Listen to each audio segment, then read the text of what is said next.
சனிக்கிழமை அன்றைக்கி வந்து ஒரு பயங்கரமான ஒரு நியூஸ் எந்த சோஷியல் மீடியாவில் திறந்தாலுமே இது மாதிரி வந்து தளபதி விஜய் அவர்கள் வந்து 20 லட்சம் ரூபாய் வந்து பாதிக்கப்பட்ட 39 குடும்பங்களுக்கு கொடுத்துட்டாரு அப்படின்ற மாதிரி வந்து ஒரு நியூஸ் வந்துச்சு. ரொம்ப சந்தோஷமாக இருந்தது. சரி, ஓகே, ஏன்னா இது வந்து அவரோட சொந்த காசு தான் கொடுக்குறாரு. இதை வந்து 3 வாரத்துக்குள்ளே வந்து கொடுத்தது வந்து ஒரு பெரிய விஷயம் தாங்க. ஆனால் அதுக்கு அடுத்த நாள் வந்து ஒரு சேனலில் வந்து பேட்டி வருதுங்க. என்னென்னு பார்த்தீங்கன்னா, ஒரு அம்மா வந்து என் புள்ள போனாலும் பரவாயில்ல, அடுத்த சிஎம் வந்து தளபதி தான் அப்படின்னு. ஆஹா, ஓகே, ஏதோ பைத்தியமாகி ஏதோ பேசுகிறாங்கன்னு நினச்சிட்டு நானும் விட்டுட்டேன். அடுத்து இன்னொன்று ஒரு அம்மா, அவங்களோட 2 குழந்தைங்களுமே வந்து இறந்து போயிட்டாங்க. அந்த அம்மா வந்து குழந்தைங்கள் இறந்து இன்னும் 1 மாதம் கூட ஆகலை, சிரிச்சுக்கிட்டே வந்து விஜய் அவர்கள் தான் வந்து நெக்ஸ்ட் ஃபியூச்சர்ன்ற மாதிரி அவங்க பேசுகிறாங்க.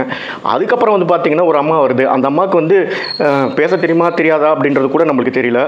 அவங்க பேசினதை பார்த்துட்டு கோவப்படுறதா இல்லை வருத்தப்படுறதான்னு கூட நம்மளுக்கு தெரியல. அவங்க என்ன சொல்கிறாங்கன்னா, தளபதி விஜய் அவர்களெல்லாம் வந்து பக்கத்தில் இருந்த பார்க்குற பாக்கியம் வந்து என் பையன் வந்து ஏற்படுத்தி கொடுத்துட்டு போயிட்டான்.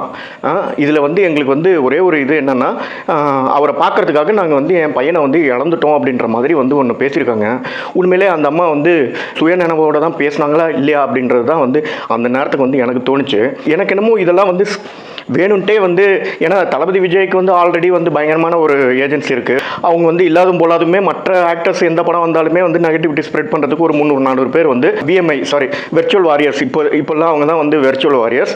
ஸோ அவங்கள வச்சு வந்து நெகட்டிவிட்டி டேக் ஓட்டுறது. சூர்யா படம் வந்துச்சுன்னா சரி, அஜித் படம் வந்துச்சுன்னா சரி, சூப்பர் ஸ்டார் படம் வந்துச்சுன்னா சரி, அந்த அளவுக்கு வந்து பயங்கரமான ஒரு டுபாக் ஒரு ஏஜென்சி தான் அந்த ஏஜென்சி சொல்லி தான் வந்து இந்த பேட்டிலாம் கொடுத்தாங்களோன்ற மாதிரி எனக்கு வந்து ஒரு டவுட் இருக்குது. ஏன்னா யாருமே அந்த 3 பேருமே தன்னோட குழந்தைகளை வந்து இழந்துட்டோன்ற மாதிரி வந்து ஃபீல் பண்ணுற மாதிரியே வந்து அந்த வீடியோவில் தெரியல. எல்லாருமே வந்து நடந்து போச்சு. ஆனால் வந்து தளபதி மேலே வந்து தப்பு கிடையாது, அவர் தான் வந்து நெக்ஸ்ட் லெவலில் வந்து சிஎம் ஆகணும் அப்படின்ற மாதிரி தான் பேச வச்சிருக்காங்களோன்னு நம்மளுக்கு தோணுது.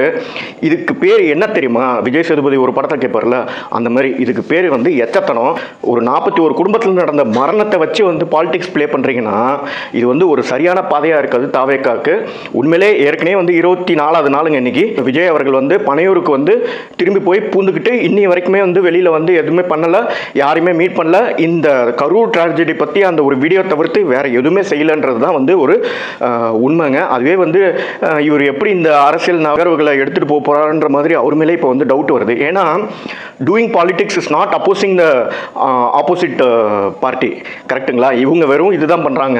So chief minister of India Vijay அவர்களே, நீங்கள் தான் வந்து ஒரு ஸ்டெப் எடுத்து அவங்களெல்லாம் மாற்றணும் அப்படின்னு கேட்டுக்கொள்கிறேன். Thank you, bye bye. இப்படியே போச்சுன்னா தாவேக்காக்கு எண்டு டேட்டு போடுறதுக்கு ரொம்ப சீக்கிரமாகவே நடக்கும் அப்படின்றதும் சொல்லிக்கிறேங்க. இந்த அப்ரோச் வந்து மாற்றிட்டு மக்களோட பிரச்சனை, மக்களுக்காக நிற்கிறது, அந்த மாதிரி வந்து நீங்கள் இறங்கினால ஒழிய தாவேக்கா will be another small time letter pad party in some days.